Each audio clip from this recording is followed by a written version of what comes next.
It goes without saying, you've got to go see other things besides Stillwater.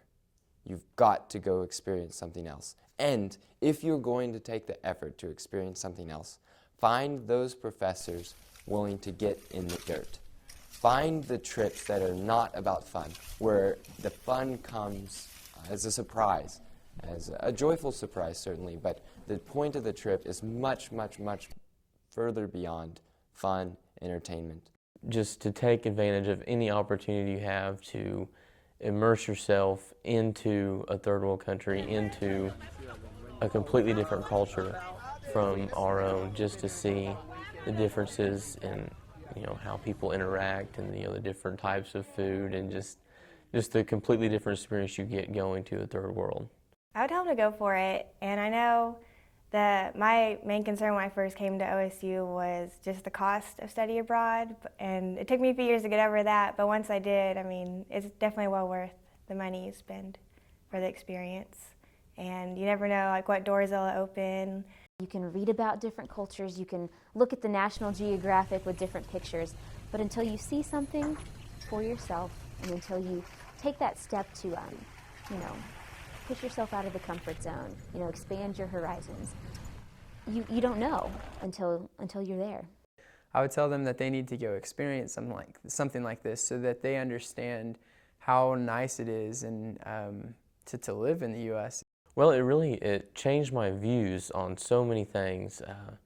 Just kind of the way I look at the world in general. Before I went there, I had no really understanding of what the third world was. I've never seen sewers in the streets. I've never seen poverty like that, and it really made me realize how fortunate we are here, and it made me realize how much I take for granted. For the last maybe 4 or 5 years, I've been really interested in working in international projects like this, international development.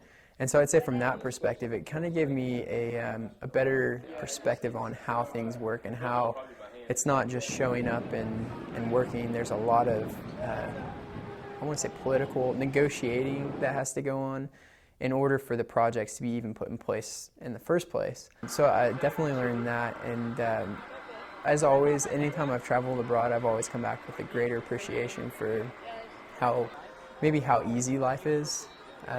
It's really eye-opening to go somewhere and have to fetch your own water and find your own food, and how long it takes to cook it, and then come back and you have water, your fingertips 24 hours. I love kids, and it was a blast for me to be able to teach these children the knowledge that I've gained from college. But at the same time, those people being, from Africa, they have innate indigenous knowledge that they have learned, so like putting a canopy over the nursery, like we wouldn't have thought of that, but they're like, your plants are going to shrivel up in the sun, that they're not going to last a day. So it was like they taught us a lot at the same time that we were teaching them a lot.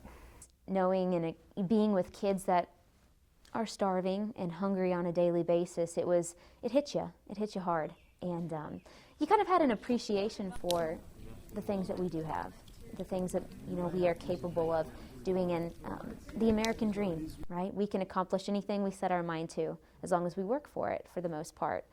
And those kids, that's not necessarily the case.